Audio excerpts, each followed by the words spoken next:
देश दुनिया च बसते पंजाबियों को जी आया। मैं हरजिंदर सिंह रंधावा, तुस देख रहे हो पंजाब टैलीविजन और मेरे नाल ने जनरल जे सिंह। भारतीय फौज के साबका मुखी जनरल जे सिंह पहले दस्तारधारी सिख जिन्हां ने भारतीय फौज के विच एडा वड्डा रुतबा हासिल किया और सिखां दा पंजाबियों का देश दुनिया च नाम वधाया। मैनूं लगदा कि साडी पछाण दा मसला 3-4 वड्डे सरदारां ने हल किया और उन्हां दे विच जनरल जे सिंह ने। मैं उन्हां नूं आवाज़ देना, मेरे नाल ने, तुहानूं जी आया आखदे जी, स्वागत करदे हां। धन्यवाद हरजिंदर जी, सत श्री अकाल, फतेह। फतेह। सरदार साहब, वड्डा सवाल ये है, ये सवाल काहदा है? पिंड दीआं गलियां गुलियां च फिरन वाला सवाल है, पट्ठे वढ़दिआं दा सवाल, मेरे वर्गिआं दा, कि एड्डी वड्डी जगह हुण मैं देखदा है कि जिहड़े छोटे भी अहुदे ने आर्मी दे, उन्होंने भी बहुत वड्डियां सहूलतां मिलियां हुंदियां। जे असीं आर्मी एरियाज़ दे विच जाने आ ते विशाल प्रबंध होंदे आ। सो जिहड़ा सब तो उच्चा अहुदा है, भारतीय फौज दुनिया की वड्डी फौज है और मेरे ख्याल दूजी सब तो वड्डी फौज हो सकती है, तुसीं दसोगे अगे जाके। लेकिन वो अनुभव किहो जिहा है कि एक फौज मुखी होना, इत्थे 100 मुख मंत्री भी इकट्ठे कर लो, वो स्टेचर नहीं बनता। सो जनरल जे सिंह की वो फीलिंग जदों फौज मुखी बनते और वो वड्डियां सहूलतां, जरा उन्होंने बयान करोगे काइंडली, ताकि असीं दूर दराडे तक बैठे हुए लोग अपने सरदार भरा का अनुभव लै सकीए उस समय का। बिल्कुल ठीक कहा हरजिंदर जी। मैं एक साधारण परिवार का बच्चा हाँ।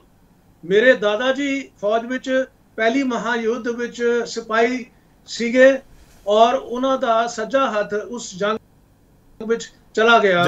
वो इराक के इलाके विच मेसोपोटामिया विच लड़ रहे सीगे और वो लड़ाई तो बाद वापस आए तो एक हथ उन्हां दा नहीं सीगा। ते उन्होंने सानू लड़ाई दियां जंग दियां कहानियां सुनानियां, असी बचपन इस तरह कटिया। मेरे पिता जी वो भी फौज विच गए और दूसरे महायुद्ध विच उन्होंने सेवा की और इस करके मेरा बचपन पूरा फौजी माहौल विच ही गुजरिया। और ये निहायत ही समझ लो लॉजिकल सीगा कि मैं भी फौज विच जावां और मैं NDA चला गया। तो मेरी जी ये बचपन की कहानी हैगी, 3rd generation in the army. और दादा जी कहते तू बेटा केड़ी रेजिमेंट च गया? मैं क्या मरठा। अच्छा बेटा, रब करे सिपाही का बेटा कर्नल और कर्नल का बेटा जनरल बने, ये मेरी आशीर्वाद है।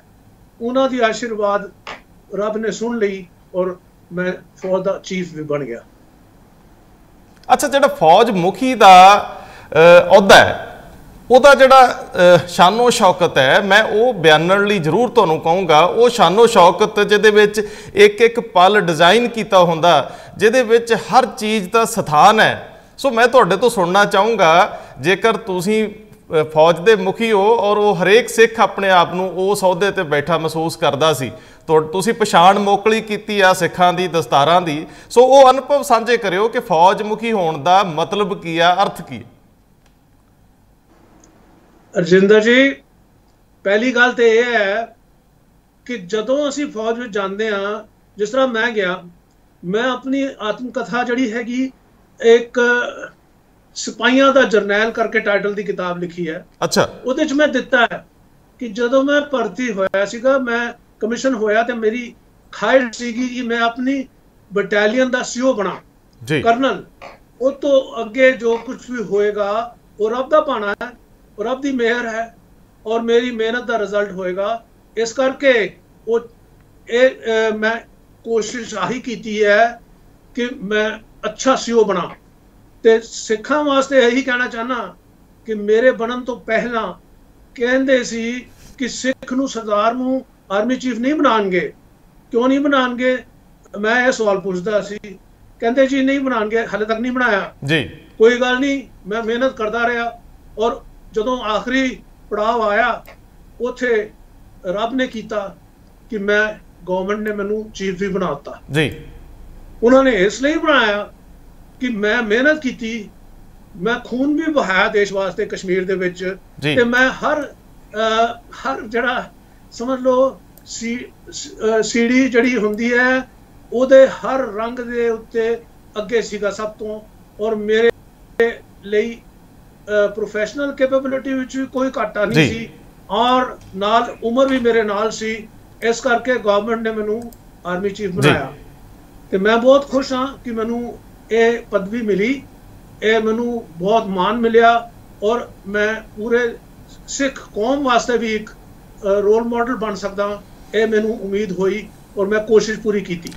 ਅੱਛਾ ਜਨਰਲ ਸਾਹਿਬ, ਮੈਨੂੰ ਇਹ ਦੱਸਿਓ ਕਿ ਫੌਜਾਂ ਦਾ ਜਰਨੈਲ ਜਦੋਂ ਪਟਿਆਲੇ ਵਾਲਾ ਫੈਸਲਾ ਕਰਦਾ ਹੈ, ਜਨਰਲ ਜੇ ਸਿੰਘ ਜਦੋਂ ਜਰਨੈਲ ਹੁੰਦੇ ਆ ਇਹ ਮਹਿਸੂਸ ਕਰਦੇ ਆ ਕਿ ਮੈਨੂੰ ਇਹ ਫਾਈਟ ਕਰਨੀ ਚਾਹੀਦੀ ਆ, ਉਹਦੇ ਵਿੱਚ ਤੁਹਾਡਾ ਆਪਣਾ ਫੈਸਲਾ ਕਿੰਨਾ ਸੀ ਔਰ ਸੁਖਬੀਰ ਸਿੰਘ ਬਾਦਲ ਜਾਂ ਬਾਦਲ ਪਰਿਵਾਰ ਦਾ ਫੈਸਲਾ ਕਿਹੋ ਜਿਹਾ ਸੀ? ਉਹ ਫੈਸਲਾ ਲੈਣ ਤੋਂ ਬਾਅਦ ਅੱਜ ਕਦੇ ਉਹਦੇ ਬਾਰੇ ਮੁੜ ਕੇ ਸੋਚਦੇ ਹੋ? ਜੇ ਸੋਚਦੇ ਹੋ ਤੇ ਕਿਹੋ ਜਿਹੇ ਖਿਆਲਾਤ ਆ? ਕਿਉਂਕਿ ਮੈਨੂੰ ਇੰਜ ਲੱਗਦਾ ਹੈ ਕਿ ਜਰਨੈਲ ਦਾ ਵਰਕਰ ਬਣਨ ਦਾ ਸਫ਼ਰ ਔਖਾ ਹੋਇਆ ਹੋਊਗਾ ਤੈਅ, ਔਰ ਮਨ 'ਚ ਜਵਾਰ ਭਾਟਾ ਹੋਊਗਾ ਖਿਆਲਾਂ ਦਾ। ਸੋ ਕਿਵੇਂ ਉਹ ਬੀਤੇ ਦਿਨ?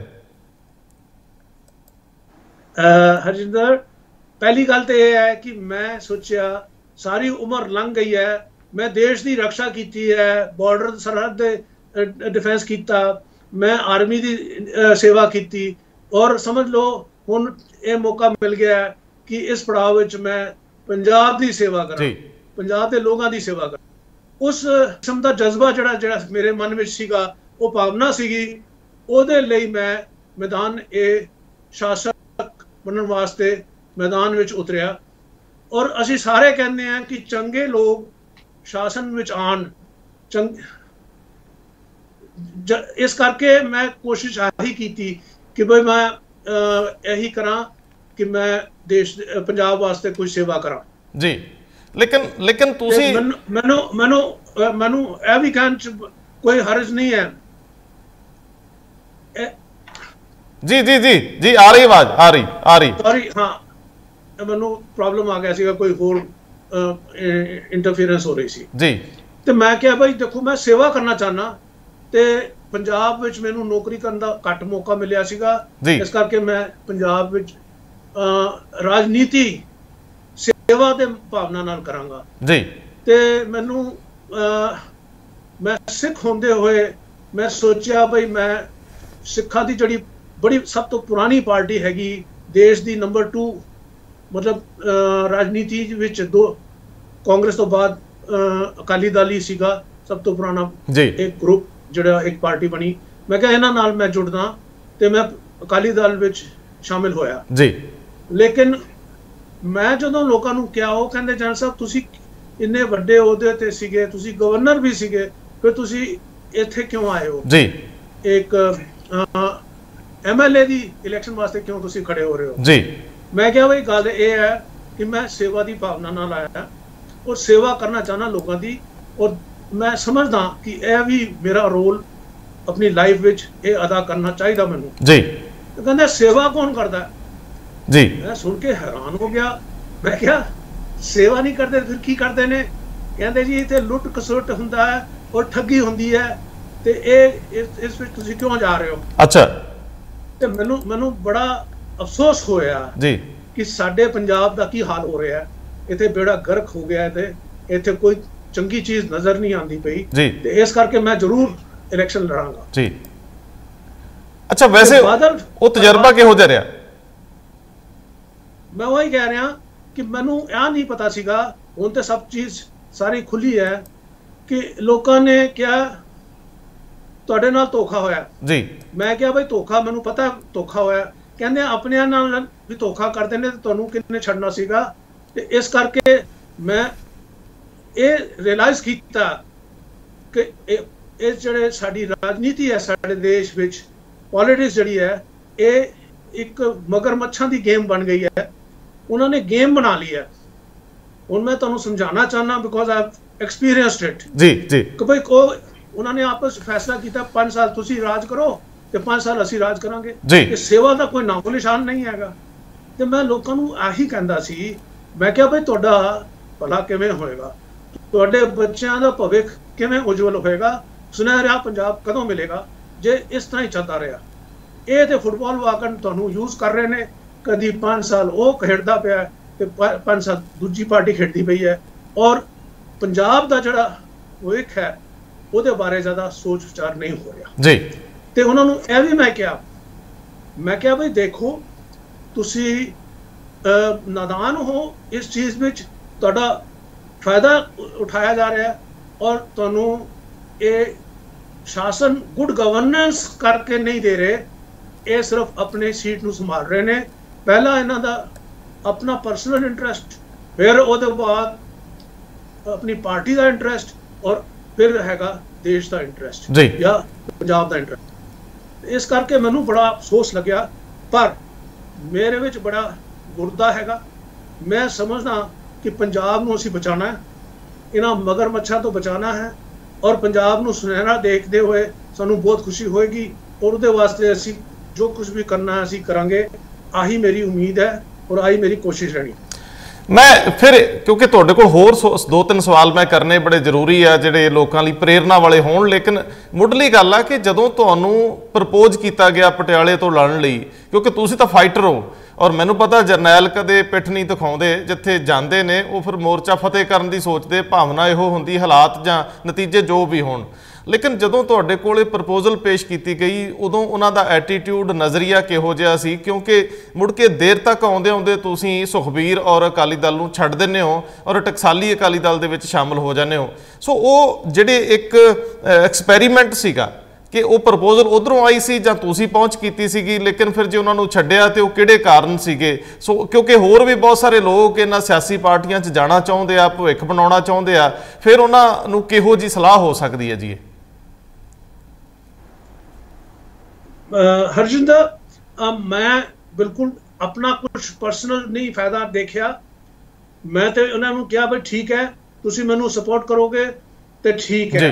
हुण तुसी आप देखो कि इलैक्शन विच कोई 12-13 हज़ार वोटां मैनू पईयां, वो मेरे करिश्मे नाल पईयां, मेरी अपनी जड़ी हैगी पोजीशन उहदे नाल मैनू वोटां मिलियां। पढ़े लिखे लोगों ने वोटां पाईयां, educated people said we want to give a good man a chance, चंगी गल है। पर अकाली दल दे जड़ा अपना काडर सीगा 25-30 हज़ार वोटां वो किथे गईयां? वो सवाल फिर उसका जवाब लंबी तो मिलता है। लंबी जाके इन्ना वड्डा सियासतदान अमरिंदर सिंह जाके उत्थे पिगी बिल्ली वाकन हार के आ जाता है, मतलब 90 साल के बुजुर्ग तो हार के आ जाता है। तो ये की दिखाता है? ये दर्शाता है कि कोई गेम सैटिंग हुई थी, तो इस करके धोखा तो होना ही होना। लोगों ने मैनू दसिया भाई तुहाडे नाल बड़ा धोखा होया। मैं क्या भाई हाँ इहदा की इलाज हो सकता है? इन्हां ने जमान मैनू दित्ती, मैनू सपोर्ट नहीं किया, या मेरी वोटां जड़ियां ने दूजे पार्टी नू दित्तियां या गईयां, किस करके गईयां? मेरी कमजोरी तो नहीं सीगी, मैं कोशिश पूरी की, लेकिन इस सियासत विच ये गेम खेडी गई और इहदा रिजल्ट आही है कि हुण भुगत रहे ने लोग। मैं उन्होंने यही कहा, मैं क्या 5 साल बाद मैं तुहानू यही सवाल पूछांगा और तुसी भुगतोगे ये 5 साल की गलती, मतलब 5 साल तक गलती भुगतोगे। तुहाडे बच्चों का की होना? जिहड़ियां प्रोमिसेस कीतियां, वादे कीते, गुटका साहब फड़ के या दूजे भी वादे कीते, पहले भी 10 साल ये वादे ही करते रहे। मतलब पंजाब जिहड़ा कहंदे ने कैलीफोर्निया बन सकता है, मैं कहना 5 साल अच्छे लोगों को दिओ, कैलीफोर्निया बन सकता है। लेकिन इस तरह जो ये हुण हो रहा है the worst kind of politics, जिहदे विच सैल्फलैसनैस है ही नहीं, सैल्फिश इंटरस्ट हैगे ने। जिहड़े माफिया पहले भी सीगे वो माफिया हुण भी ने, कोई लैंड माफिया हैगा, कोई सैंड माफिया हैगा, कोई ड्रग माफिया हैगा, वो सारे चलते पे ने। बर्बादी हो रही है पंजाब की। पंजाब नूं मैं देख रहा, जो मैं इलैक्शन वास्ते दौरे करता सी, मैं अपनी कैंपेन करता सी, नौजवान कितने नज़र आंदा ही नहीं। नौजवान सारे नट गए ने बाहर और उत्थे उन्हां दी बुरी हालत है, ये भी दस रहा ताकि होर नौजवान ना जान। उत्थे नौकरियां कर रहे ने सफाई वाले दी, नौकरियां कर रहे ने ड्राइवरां दी, जिहड़ियां इत्थे इज्जत नाल अपनी कमाई कर सकते हो, पर इत्थे कुछ छड्डिया ही नहीं। इत्थे ना इंडस्ट्री है और एग्रीकल्चर ते इहो जिहा जमीन, इहो जिहा पानी होए तो कोई भी उपज, मतलब कोई भी फसल कट सकता है। ये कोई वड्डी गल नहीं कि साडा रिकॉर्ड असीं बनाता। चाइना ने हाले भी साडे कोलों डबल उत्पादन करते हैं हैक्टेयर के उत्ते, ते असीं वो भी प्राइड नहीं लै सकते। असीं किहड़ी चीज़ विच एक साडा मतलब सानू गर्व किस चीज़ का है? कोई चीज़ नहीं। ना खेडां विच असीं अगे हाँ, ना असी इंडस्ट्री विच अगे हाँ, ना असी एजुकेशन च कोई साइंटिस्ट प्रोड्यूस किया है, ना असी कोई एडमिनिस्ट्रेटर प्रोड्यूस किया। हुण नवी पीढ़ियां देखो कोई नहीं नज़र आता पाया। क्यों हो गया? क्योंकि बैड गवर्नेंस अच्छी होए तो पंजाब एक हीरा बन सकता है। मेरे सपने आही ने कि एक सुनहरा पंजाब जोड़ा हीरे की शक्ल विच, अगर तुसी मैप नूं चंगी तरह देखो तो हीरा है।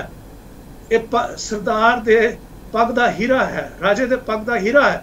ये हीरा बनना चाहिए हिंदुस्तान का, तो इनू असी की बनाया? जनरल साहब अगे की होएगा ये ते रब जाने। जनरल साहब सवाल ये है अगला कि करिए की जिहड़ी गल तुसीं कह रहे हो, ये वो अलामतां ने जिन्हां दा जिक्र तुसीं कर रहे हो जो लगियां ने चिंबड़ियां ने, लेकिन सवाल है कि करिए की। दोस्तों मैं तुहानूं एक बारी फिर ये गल दस दियां कि मैनूं जनरल जे सिंह दा जज्बा बड़ा पवित्र लग्या। मैं उस भावना तक जाना है जिहड़ी भावना अक्सर, क्योंकि छोटे अहुदियां वाले अफसर भी जदों रिटायर होंदे आ ते वो गोल्फ क्लबां दे विच जां वो बहुत पार्टियां दे विच रुचित हो जाते, खपत हो जाते हैं। लेकिन जनरल जे सिंह ने दृढ़ता दिखाई पंजाब वाल आके, चलो किसी पार्टी वालों लड़े जां पार्टी बदलनी पई, लेकिन ये उस धरातल ते काम करने लई तैयार होए, बजाए ये कि ये सरकारां नाल गठजोड़ करके कोई होर वड्डे अहुदे ग्रहण करते, 2-4 वारी गवर्नर बन जाते, वो सारियां चीज़ां। लेकिन जे ये मुड़े अपने खिते वाल, अपनी धरती वाल, तो इन्हां नूं उस भावना नूं सल्यूट करना बनता। फैसले गलत होए जां ठीक होए वो अलग विषय है और उन्होंने अगे जाके डिबेट च लिया जा सकता। सो मैं सरदार साहब दोबारा उही सवाल करूँगा कि आखिर हुण जनरल जे सिंह जिहड़े ਉਹ एडी उच्ची कुर्सी ते बह के दूरों सारे देश नूं देखते रहे, विश्व नूं देखते रहे, पंजाब नूं भी वेखते रहे, उन्हां दी नज़र दे विच पंजाब नूं मुड़ विਉਂਤਣ लई किहो जी विਉਂਤਬੰਦੀ हो सकती है कि आखिर की करिए जिहदे नाल ये जिहड़े बुरे दौर च फस गए आ इहदे विचों निकल सकीए? रजिंदर इहदे च की है कि सानू अच्छे सियासतदान चाहिए जी। असी चाहते हैं पंजाब विच इंडस्ट्री आए, इंडस्ट्री के बगैर नौकरियां नहीं मिलनियां। इंडस्ट्री क्यों नहीं आ रही? साडे जिहड़े लीडर्स रहे ने पिछले 10-15-20 साल, इन्होंने अपनी कोई विजन नहीं दिखाई इंडस्ट्री के लिहाज नाल। इंडस्ट्री तां ही आएगी जे इंडस्ट्रीयलिस्ट नूं कुछ फायदा दिखे। जे उन्होंने नुकसान दिख रहा है या उन्होंने हर पासों प्रॉब्लम दिख रहे ने, करप्शन का तो हद ही मतलब पार हो गई सी कि कोई इंडस्ट्रीयलिस्ट नहीं आता, क्योंकि करप्शन दे विच पहले उन्होंने कुछ देना पैंदा। वो कहते असी नाल हिमाचल क्यों ना चले जाइए, असी हरियाणा क्यों ना चले जाइए जिथे हालात बेटर ने, ते इंडस्ट्रीयलिस्ट उत्थे चले गए। साडे कोल कोई इंडस्ट्री नहीं। दूजा बहाना साडे सियासतदान कहते ने, देखो जी असी बॉर्डर स्टेट आ, मैं बड़े बॉर्डर की रक्षा की, मैनू कोई पूछ नहीं सकता सवाल। मैं सारिਆਂ ਨੂੰ कहना चाहना ठीक है, तो गुजरात के कोल बॉर्डर नहीं हैगा, 50 किलोमीटर के नेड़े उन्होंने बॉर्डर है, उत्थे इन्हां दी रिफाइनरी बनी है, हाँ बड़ी बड़ी रिफाइनरी बनी है ऑयल की। इत्थे राजस्थान बॉर्डर नहीं हैगा, उत्थे तेल की उपज हो रही है, ऑयल वेल्स बना रहे ने, ऑयल रिफाइन करके पाइपलाइन च पा के भेज रहे ने, वो बॉर्डर एरिया नहीं है। तो इस तरह इजराइल लै लो, चारों पासों घिरिया हुआ देश है, वो चारों पासे बॉर्डर ने, उत्थे डिफेंस इंडस्ट्री क्यों नहीं रोक सके लोग? उन्हों की इंडस्ट्री सब तो अगे है, सब तो फर्स्ट वर्ल्ड क्लास है। तो इंडस्ट्री असी नहीं खड़ी की क्योंकि ये कोई इंटरेस्ट नहीं सी, कोई विजन नहीं सी कि भाई इंडस्ट्री नाल नौकरियां बनदियां ने। हर जगह देखो तुसी इंडस्ट्री जिथे गई है उत्थे तरक्की हुई है, महाराष्ट्र में देख लो, गुजरात में देख लो, तो पंजाब नहीं आई। जो कुछ सीगा साड़ी ताकत सी, छोटे एंटरप्रेन्योर, छोटे मीडियम स्केल दी एंटरप्राइजेस, वो अगे करते असी की कुछ नहीं बना सकते सी कि पंजाब दे विच साडे मैकेनिक, साडे इन्वेंटर पंजाब दे विच ते माहिर सीगे, ते वो सारा कुछ ही असी बर्बाद करवाता। ओजरी इंडस्ट्री बड़ी अच्छी चल सकती सी, वो भी लुधियाने खत्म हो गई। हुण तुसी हर जगह देखो बगैर इंडस्ट्री के नौकरियां नहीं मिल सकदियां। दूजी गल है सब तो इंपॉर्टेंट कि कॉन्फ्लिक्ट ऑफ इंटरेस्ट जो साडे लीडर्स आ गया कि असी पैसे बनाने ने, पैसे बनाने।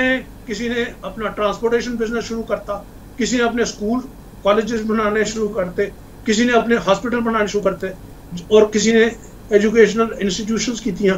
मतलब ਜਿਹੜੇ ਗਵਰਨਮੈਂਟ ਦੇ ਟਰਾਂਸਪੋਰਟ ਸੀਗਾ, ਗਵਰਨਮੈਂਟ ਦੇ ਹਸਪੀਟਲ ਸੀਗੇ, ਗਵਰਨਮੈਂਟ ਦੇ ਐਜੂਕੇਸ਼ਨਲ ਇੰਸਟੀਟਿਊਸ਼ਨ ਸੀਗੇ, ਉਹ ਸਾਰੇ ਆਸਤੇ ਆਸਤੇ ਫੇਲ ਹੋ ਗਏ। ਔਰ ਇਹਨਾਂ ਦਾ ਪਰਸਨਲ ਇੰਟਰਸਟ ਜਿੱਥੇ ਸੀਗਾ, ਪ੍ਰਾਈਵੇਟ ਇੰਟਰਸਟ ਜਿੱਥੇ ਸੀਗਾ, ਉਹ ਵੱਧਦੇ ਗਏ। ਇਹ ਕਿਸ ਤਰ੍ਹਾਂ ਹੋ ਸਕਦਾ ਹੈ? ਤੇ ਇਹ ਕਲੈਸ਼ ਆਫ ਇੰਟਰਸਟ ਜਦੋਂ ਲੀਡਰਸ ਦਾ ਆਪਸ ਵਿੱਚ ਹੈ, ਉਹ ਮਿਲੀ ਭੁਗਤ ਹੈ ਸਭ ਦੀ ਕਿ ਚਲੋ ਤੁਸੀਂ ਵੀ ਲੈ ਲਓ, ਅਸੀਂ ਵੀ ਲੈ ਲੈਂਦੇ ਹਾਂ, ਔਰ ਇਸ ਤਰ੍ਹਾਂ ਉਹ ਪੈਸੇ ਕਮਾਉਂਦੇ ਗਏ। ਤੇ ਗਵਰਨਮੈਂਟ ਇੰਸਟੀਟਿਊਸ਼ਨ ਸਾਰੀਆਂ ਆਸਤੇ ਆਸਤੇ ਫੇਲ ਹੁੰਦੀਆਂ ਗਈਆਂ। ਹੁਣ ਮੈਂ ਉਮੀਦ ਕਰਦਾ ਕਿ ਇਹ ਕੋਰੋਨਾ ਜਿਹਾ ਝਟਕਾ ਲੱਗਿਆ, ਇਹਦੇ ਨਾਲ ਸਾਡੇ ਹਸਪਤਾਲ ਠੀਕ ਹੋ ਜਾਣਗੇ। ਹਸਪਤਾਲਾਂ ਦੀ ਬੜੀ ਬੁਰੀ ਹਾਲਤ ਸੀਗੀ, ਕਿੱਥੇ ਡਾਕਟਰ ਨਹੀਂ ਸੀ, ਕਿੱਥੇ ਮੈਡੀਸਿਨ ਨਹੀਂ ਸੀ, ਕਿੱਥੇ ਇਕਵਿਪਮੈਂਟ ਨਹੀਂ ਸੀ। ਹੁਣ ਘੱਟ ਤੋਂ ਘੱਟ ਇਹ ਸਭ ਕੁਝ ਤੇ ਹੋਏਗਾ, ਔਰ ਨਹੀਂ ਹੋਇਆ ਤੇ ਫਿਰ ਅਸੀਂ ਇਹੀ ਕਵਾਂਗੇ ਜਿਸ ਤਰ੍ਹਾਂ ਗੁਰਦਾਸ ਮਾਨ ਗਾਣੇ ਗਾਉਂਦਾ ਹੈ, ਕੀ ਬਣੂ ਪੰਜਾਬ ਦਾ ਸਾਡੇ, ਵਾਹਿਗੁਰੂ ਜਾਣੇ। ਅੱਛਾ ਸਰਦਾਰ ਸਾਹਿਬ, ਕਿਉਂਕਿ ਤੁਸੀਂ ਇਸ ਅਨੁਭਵ ਦੇ ਵਿੱਚੋਂ ਬਹੁਤਾ ਕੁਝ ਪੋਜ਼ਿਟਿਵਿਟੀ ਨਹੀਂ ਕੱਢ ਸਕੇ। ਇਹ ਇੱਕ ਇਲੈਕਸ਼ਨ ਤੁਸੀਂ ਲੜੀ ਤੇ ਦੂਜੀ ਇਲੈਕਸ਼ਨ ਜਿਹੜੀ ਹੈ ਉਹ ਲੜਨ ਤੋਂ ਪਹਿਲਾਂ ਤੁਹਾਨੂੰ ਹਾਲਾਤ ਪਤਾ ਲੱਗ ਗਏ ਔਰ ਤੁਸੀਂ ਪਿੱਛੇ ਹਟ ਗਏ।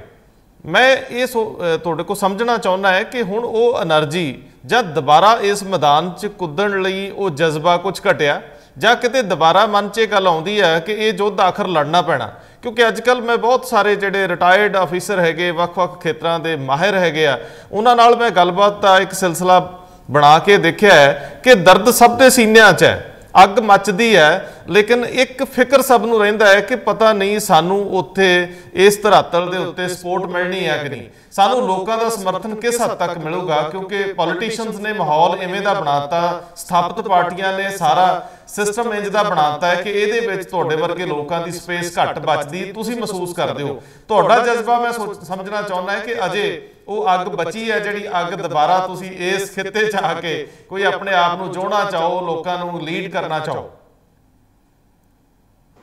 ਹਰਜਿੰਦਰ ਜੀ, ਗੱਲ ਬੜੀ ਸਧਾਰਨ ਹੈ ਕਿ ਅਸੀਂ ਚਾਹੁੰਦੇ ਕੀ ਆ?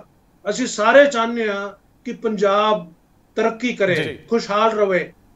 ਪੰਜਾਬ ਵਿੱਚ ਲੋਕ ਜਿਹੜੇ ਨੇ ਬਾਹਰ ਨਾ ਜਾਣ, ਨੌਜਵਾਨ ਬਾਹਰ ਨਾ ਜਾਣ, ਇੱਥੇ ਹੀ ਨੌਕਰੀਆਂ ਉਹਨਾਂ ਨੂੰ ਮਿਲਣ, ਖੁਸ਼ ਰਹਿਣ। ਅਸੀਂ ਚਾਹੁੰਦੇ ਆ ਸਾਫ ਸੁਥਰਾ ਇੱਕ ਐਡਮਿਨਿਸਟ੍ਰੇਸ਼ਨ ਹੋਵੇ ਜਿੱਥੇ ਲੋਕ ਵੀ ਖੁਸ਼ ਹੋਣ ਔਰ ਤਰੱਕੀ ਵੀ ਹੋਵੇ ਨਾ। ਹੁਣ ਤੁਸੀਂ ਦੇਖ ਰਹੇ ਹੋ ਕਿ ਜਿੱਥੇ ਵੀ ਜਾਂਦਾ ਆਦਮੀ ਪੈਸੇ ਦਿੱਤੇ ਬਗੈਰ ਗੱਲ ਨਹੀਂ ਬਣਦੀ। ਤੇ ਇਹ ਕਰਪਸ਼ਨ ਦੀ ਜਿਹੜੀ ਲੈਵਲ ਹੈ ਇਹ ਉੱਤੋਂ ਸ਼ੁਰੂ ਹੁੰਦੀ ਹੈ, ਥੱਲੇ ਤੱਕ ਜਾਂਦੀ ਹੈ। ਤੇ ਉੱਤੇ ਵਾਲੇ ਜੇ ਅਗਰ ਖੁਦ ਕਰਦੇ ਪਏ ਨੇ ਤੇ ਥੱਲੇ ਕਿਹਨੂੰ ਰੋਕਣਗੇ? ਤੇ ਇਸ ਕਰਕੇ ਮੈਂ ਸਮਝਣਾ ਪੰਜਾਬ ਦਾ ਭਵਿੱਖ ਤਾਂ ਹੀ ਠੀਕ ਹੋ ਸਕਦਾ ਹੈ ਜੇ ਸਾਡੇ ਕੋਲ ਚੰਗੇ ਐਡਮਿਨਿਸਟ੍ਰੇਟਰ ਆਣ, ਚੰਗੇ ਸਿਆਸਤਦਾਨ ਆਣ। ਉਹਨਾਂ ਦੇ ਵਾਸਤੇ ਹਿੰਦੁਸਤਾਨ ਵਿੱਚ ਹੋਰ ਵੱਡਾ ਐਗਜ਼ਾਮਪਲ ਕੀ ਹੋ ਸਕਦਾ ਹੈ ਕਿ ਦਿੱਲੀ ਵਾਲੇ ਲੋਕਾਂ ਨੇ, ਉਹਨਾਂ ਨੂੰ ਬੜੇ ਲਾਲਚ ਲੋਕਾਂ ਨੇ ਦਿੱਤੀ ਹੋਣੀ, ਉਹਨਾਂ ਨੂੰ ਵੀ ਬੜੇ ਵਾਅਦੇ ਕੀਤੇ ਹੋਣੇ, ਪਰ ਜਦੋਂ ਵੋਟ ਆਉਣ ਦਾ ਵੇਲਾ ਆਇਆ ਉਹਨਾਂ ਨੇ ਵੋਟ ਉਹਨੂੰ ਦਿੱਤੀ ਜਿਹੜਾ ਕਿ ਕੰਮ ਕਰੂਗਾ।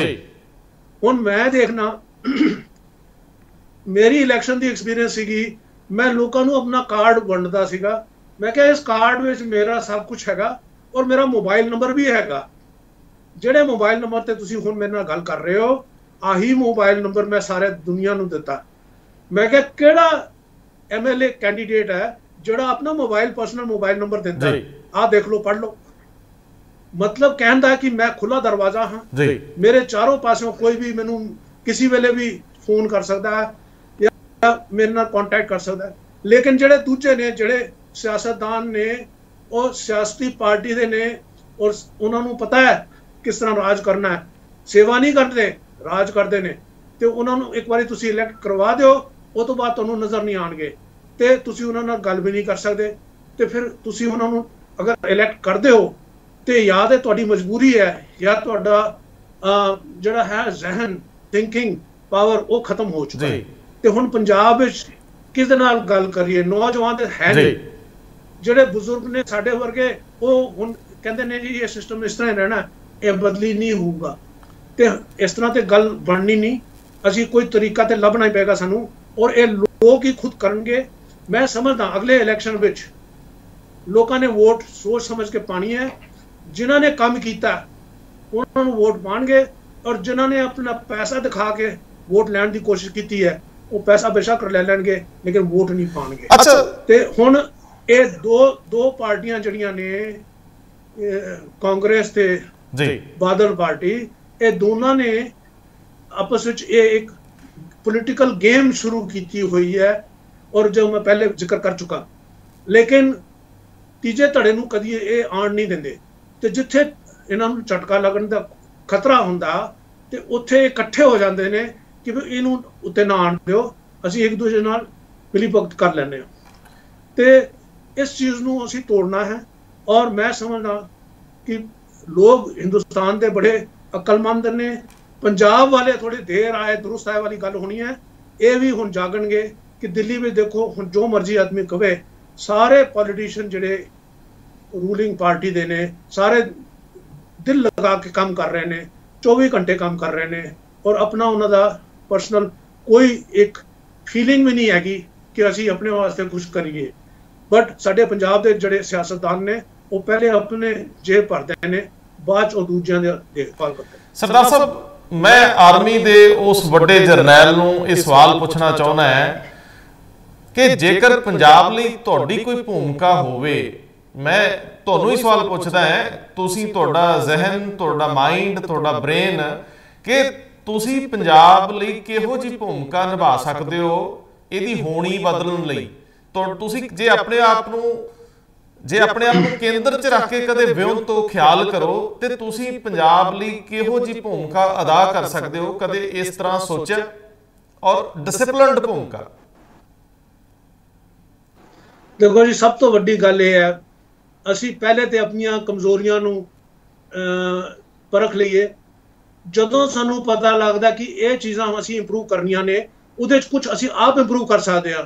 ਹੁਣ ਤੁਸੀਂ ਵੇਖੋ, ਟੂਰਿਜ਼ਮ ਔਰ ਕਲਚਰ ਵਾਸਤੇ ਮਿਨਿਸਟਰ ਹੋਏਗਾ ਕੋਈ, ਟੂਰਿਜ਼ਮ ਕਿਉਂ ਨਹੀਂ ਚੰਗੀ ਤਰੀਕੇ ਨਾਲ ਚੱਲ ਰਹੀ ਪੰਜਾਬ ਵਿੱਚ? ਕੋਈ ਟੈਰਰਿਜ਼ਮ ਕੁਝ ਨਹੀਂ ਹੈ, ਲਾਅ ਐਂਡ ਆਰਡਰ ਵੀ ਰੀਜ਼ਨੇਬਲ ਹੈਗਾ, ਤੇ ਟੂਰਿਜ਼ਮ ਕਿਉਂ ਨਹੀਂ ਅੱਗੇ ਵੱਧ ਰਹੀ?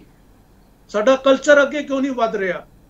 ਕਿਉਂਕਿ ਇਹ ਜਿਹੜਾ ਡਿਪਾਰਟਮੈਂਟ ਹੈ ਇਹਨੂੰ ਕੀ ਨੁਕਸਾਨ ਹੋਇਆ ਹੈ? ਕੁਝ ਵੀ ਨਹੀਂ ਹੋਇਆ। ਤੇ ਇਹ ਅਗਰ ਟੂਰਿਜ਼ਮ ਨੂੰ ਲੈ ਲਓ ਤੁਸੀਂ, ਇਹਦੇ ਨਾਲ ਨਾਲ ਹੋਰ ਐਗਰੀਕਲਚਰ, ਇੱਕੋ ਹੀ ਕਿਸਮ ਦੀ ਫਸਲਾਂ ਲਾਉਂਦੇ ਰਹਿੰਦੇ ਹਾਂ ਅਸੀਂ। ਉਹ ਕਣਕ ਲਗਾਤੀ, ਫਿਰ ਝੋਨਾ ਲਗਾਤਾ, ਫਿਰ ਵਿੱਚ ਆਲੂ ਲਗਾਤੇ।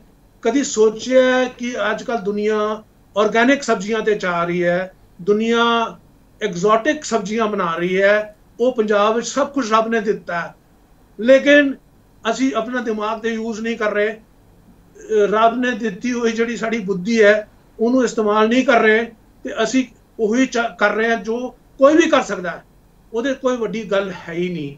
ਤੇ ਐਗਰੀਕਲਚਰ 'ਚ ਵੀ ਅਸੀਂ, ਸਾਡਾ ਆਊਟਪੁੱਟ ਵੀ ਹੈਗਾ ਜਿਹੜਾ, ਉਹ ਵੀ ਚਾਈਨਾ ਦੇ ਮੁਕਾਬਲੇ ਵਿੱਚ 60% ਹੀ ਹੈਗਾ ਪੰਜਾਬ ਦਾ। ਬਾਕੀ ਤੇ ਸਟੇਟਸ ਹੋਰ ਵੀ ਥੱਲੇ ਨੇ, ਬਟ ਪੰਜਾਬ ਦਾ ਵੀ ਹੋਰ ਉੱਤੇ ਹੋ ਸਕਦਾ ਹੈ। ਤੇ ਜਿਹੜੇ ਸਾਡੇ ਫਾਰਮਰ ਨੇ ਉਹਨਾਂ ਨੂੰ ਅਸੀਂ ਕਿੰਨਾ ਕੁ ਅਸੀਂ ਉਹਨਾਂ ਤੇ ਇਨਵੈਸਟਮੈਂਟ ਕੀਤੀ ਹੈ ਕਿ ਵੀ ਤੁਸੀਂ ਹੋਰ ਪੈਸੇ ਕਮਾ ਸਕਦੇ ਹੋ, ਤੁਸੀਂ ਹੋਰ ਖੁਸ਼ਹਾਲ ਹੋ ਸਕਦੇ ਹੋ, ਤੁਹਾਡੀ ਜਿਹੜੇ ਕਰਜ਼ ਨੇ ਪੂਰੇ ਨਿਕਲ ਸਕਦੇ ਨੇ, ਖਤਮ ਹੋ ਸਕਦੇ ਨੇ। ਤੁਸੀਂ ਆਹ ਤਰੀਕਾ ਅਪਣਾਓ। ਸਾਡੇ ਕੋਲ ਇੰਨੀ ਸੋਹਣੀ ਐਗਰੀਕਲਚਰਲ ਯੂਨੀਵਰਸਿਟੀ ਹੈ ਲੁਧਿਆਣਾ, ਉਹਦਾ ਇਸਤੇਮਾਲ ਨਹੀਂ ਕੀਤਾ। ਉਹਨਾਂ ਨੇ ਕੱਢਣਾ ਚਾਹੀਦਾ ਸੀ ਫਾਰਮੂਲਾ ਜਿਹਦੇ ਨਾਲ ਕਿ ਪੰਜਾਬ ਦੇ ਵਿੱਚ ਐਗਰੀਕਲਚਰ ਇੱਕ ਇੰਡੀਆ ਦੇ ਵਾਸਤੇ ਨਮੂਨਾ ਬਣ ਜਾਏ। ਅਸੀਂ ਕਿੱਥੇ ਵੀ ਨਮੂਨੇ ਨਹੀਂ ਹੈ। ਸਪੋਰਟਸ ਵਿੱਚ ਦੇਖੋ, ਸਪੋਰਟਸ ਵਿੱਚ ਮਿਲਖਾ ਸਿੰਘ ਸੀਗਾ, ਹੋਰ ਬੜੇ ਵੱਡੇ ਐਥਲੀਟ ਨਿਕਲੇ ਨੇ, ਸਪੋਰਟਸਮੈਨ ਨਿਕਲੇ ਨੇ, ਸ਼ੂਟਰ ਨਿਕਲੇ ਨੇ। ਪਰ ਹੁਣ ਕੀ ਹੈ? ਹੁਣ ਸਭ ਖਤਮ ਹੋ ਗਿਆ। ਇੰਡੀਆ ਵਿੱਚ ਪਹਿਲੀ ਸਪੋਰਟਸ ਇੰਸਟੀਚਿਊਟ ਪਟਿਆਲੇ ਸ਼ੁਰੂ ਕੀਤੀ ਗਈ। ਉਹ ਸਪੋਰਟਸ ਇੰਸਟੀਚਿਊਟ ਵਿੱਚ ਕਰਪਸ਼ਨ ਇੰਨਾ ਹੋ ਗਿਆ ਕਿ ਕੰਮ ਦੇ ਖਿਡਾਰੀ ਦੇ ਅੱਗੇ ਆ ਨਹੀਂ ਰਹੇ, ਜਿਹੜੇ ਚਮਚੇ ਨੇ ਉਹ ਅੱਗੇ ਆ ਰਹੇ ਨੇ। ਤੇ ਹਰਿਆਣਾ ਸਾਡੇ ਤੋਂ ਕਿੰਨਾ ਅੱਗੇ ਨਿਕਲ ਗਿਆ, ਦੂਜਾ ਮਨੀਪੁਰ ਕਿੰਨਾ ਅੱਗੇ ਨਿਕਲ ਗਿਆ। ਅਸੀਂ ਕਿੱਥੇ ਵੀ ਨਹੀਂ, ਕਿਸੇ ਖੇਤਰ ਵਿੱਚ ਪੰਜਾਬ ਅੱਗੇ ਨਹੀਂ, ਨੰਬਰ 1 ਨਹੀਂ ਹੈ, ਜੋ ਕਿ ਪੂਰਾ ਦੇਸ਼ ਪਹਿਲੇ ਕਹਿੰਦਾ ਸੀ ਵੀ ਪੰਜਾਬ ਬਿਲਕੁਲ ਨੰਬਰ 1 ਸਟੇਟ ਹੈ। अब नंबर 1 स्टेट को क्या हो गया? तो आ मैं सोचदा कि सेवा अगर इस दौर विच मैं करनी है तो मैं इस भावना नाल करांगा कि लोगों का कुछ भला होए, पंजाब का कुछ भला होए। ਇਹਦੇ ਚ कई खेतर ਜਿਹੜੇ ਨੇ ਜਿਹਦੇ ਵਿੱਚ ਸੈਂਟਰ ਨੇ ਮਦਦ ਕਰਨੀ ਹੈ। ਮੈਂ ਕਿਹਾ ਲੋਕਾਂ ਨੂੰ ਤੁਸੀਂ ਮੈਨੂੰ ਅਗਰ ਬਣਾ ਦਿਓ ਤੇ ਮੈਂ ਮੋਦੀ ਜੀ ਕੋਲ ਜਾ ਕੇ 1000 ਕਰੋੜ ਤੇ ਪਹਿਲੇ ਮਹੀਨੇ ਚ ਲਾ ਕੇ ਤੁਹਾਨੂੰ ਦੇ ਦਾਂਗਾ। ਸਾਰੀਆਂ ਗਲੀਆਂ ਠੀਕ ਹੋ ਜਾਣਗੀਆਂ, ਸਾਰੇ ਸਲਮਸ ਖਤਮ ਕਰ ਦਾਂਗੇ, ਅਸੀਂ ਕੁਝ ਕਰਾਂਗੇ ਅਜੀਬ। ਮੈਂ 70 ਦੇਸ਼ਾਂ 'ਚ ਗਿਆ as army chief and in my position as governor. 70 ਦੇਸ਼ਾਂ ਨੂੰ ਦੇਖਿਆ, ਉਹਨਾਂ ਦੀ ਫੌਜਾਂ ਨਾਲ ਮਿਲਿਆ, ਉਹਨਾਂ ਦੇ ਡਿਫੈਂਸ ਮਿਨਿਸਟਰ ਨਾਲ ਮਿਲਿਆ, ਉਹਨਾਂ ਦੇ ਬਾਕੀਆਂ ਨੂੰ ਮਿਲਿਆ। ਮੇਰਾ ਜਿਹੜਾ ਤਜਰਬਾ ਹੈਗਾ, ਉਹ ਪੰਜਾਬ ਦਾ ਕਿਹੜਾ ਲੀਡਰ ਉਸ ਜਗ੍ਹਾ ਤੇ ਪਹੁੰਚ ਸਕਦਾ ਹੈ ਜਿਹੜਾ ਇਲੈਕਟ ਹੋਇਆ ਤਰਨ ਤਾਰਨ ਤੋਂ। ਉਹਨੂੰ ਕੋਈ ਪੁੱਛੇ ਕਿ ਇੰਡੀਆ ਦੇ 29 ਸਟੇਟ ਕਿਹੜੇ ਨੇ, ਯੂਨੀਅਨ ਟੈਰੀਟਰੀ ਕਿਹੜੀਆਂ ਨੇ, ਉਹ ਸ਼ਾਇਦ ਨਾ ਦੱਸ ਸਕੇ। ਤੇ ਇਹੋ ਜਿਹੇ ਬੰਦੇ ਨੇ ਫਿਰ ਤੁਹਾਡੇ ਵਾਸਤੇ ਪਾਰਲੀਮੈਂਟ ਜਾ ਕੇ ਕੀ ਕਰਨਾ, ਤੇ ਤੁਸੀਂ ਸੋਚਣਾ ਹੈ। ਤੇ ਸਾਡੇ ਲੋਕਾਂ ਨੇ ਹੁਣ ਆ ਗਲਤੀ ਹੋ ਗਈ, ਕਈ ਸਾਲਾਂ ਦੇ ਹੁੰਦੀ ਗਈ ਹੈ, ਇਹਨੂੰ ਠੀਕ ਕਰਨਾ ਹੈ। ਅਗਲੀ ਵਾਰੀ ਚੰਗੇ ਬੰਦੇ ਨੂੰ ਇਲੈਕਟ ਕਰੋ। ਅਸੀਂ ਚਾਹੁੰਦੇ ਹਾਂ ਕਿ ਚੰਗੇ ਬੰਦੇ ਅੱਗੇ ਨਿਕਲਣ। ਔਰ ਤੀਜਾ ਜਿਹੜਾ ਧੜਾ, ਇਹ ਥਰਡ ਫਰੰਟ ਆਉਣਾ ਚਾਹੀਦਾ, ਨਹੀਂ ਤੇ ਇਹ ਖੇਡਦੇ ਰਹਿਣਗੇ। ਇਹ ਬਹੁਤ ਸੂਟ ਕਰਦੀ ਹੈ ਦੋਨੋਂ ਸਾਡੇ।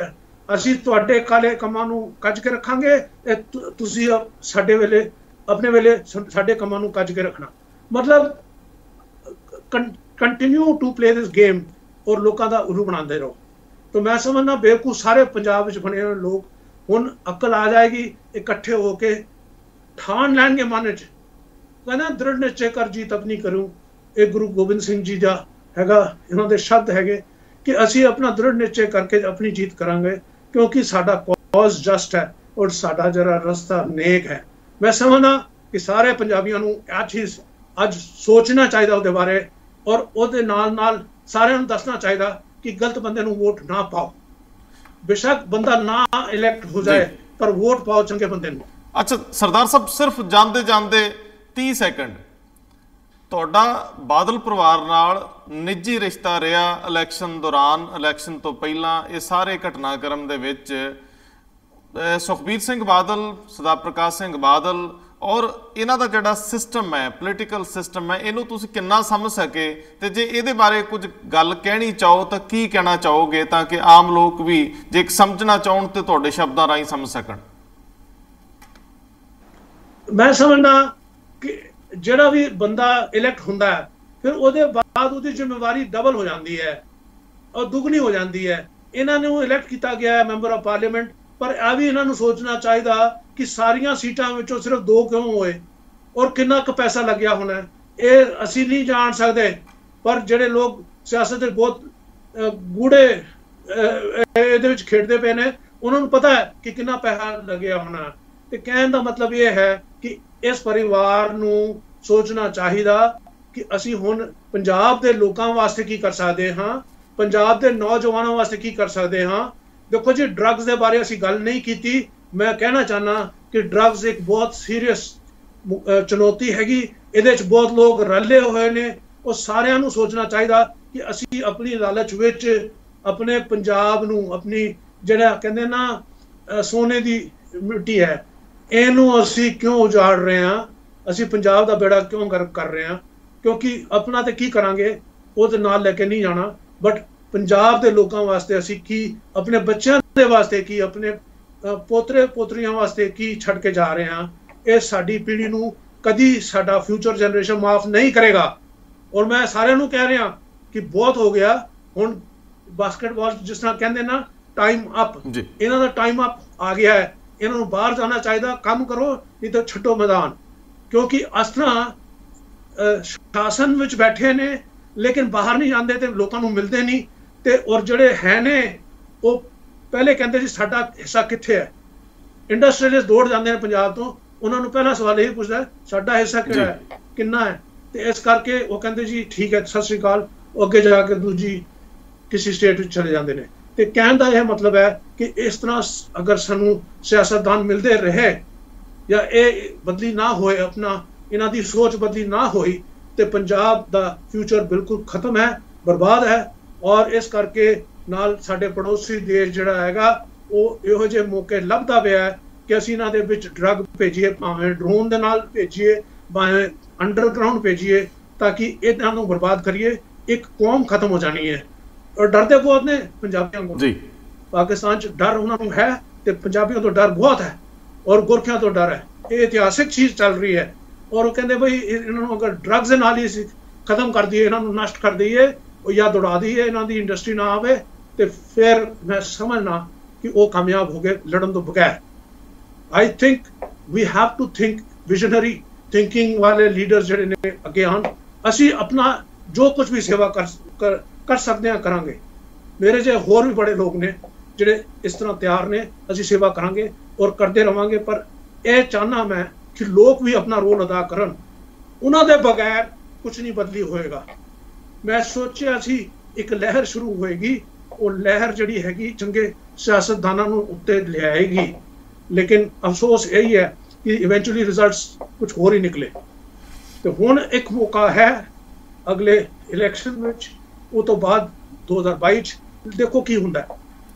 सरदार साहब तुसीं अपना जज्बा कायम रखियो और मेरे ख्याल पंजाब दे लोग इस वारी चाहणगे कि तुहाडे वर्गे वड्डे अनुभव वाले लोग उन्हां नूं लीड करन, अगवाई देण, भावें किसी खेतर च करन। सो बहुत मेहरबानी, बहुत धन्नवाद। तुसीं अपने आप और एक गल होर करनी है जी, सॉरी हरजिंदर जी, एक गल होर कहनी है। लोग जदों मैनूं कहंदे सी कि बई तुसीं इन्ने उच्चे अहुदे तो ਇਹ MLA इलैक्शन क्यों लड़ रहे हो, फिर बाद च मैं जो पार्लीमेंट वास्ते लड़िया उस वेले मैं क्या भाई हुण खुश हो गए हो कि मेरी लैवल उत्ते हो गई है। मैं क्या यार लैवल नहीं होंदी, सेवा की कोई लैवल नहीं होंदी, सेवा का जज्बा होंदा, सेवा की कुर्बानी होंदी है।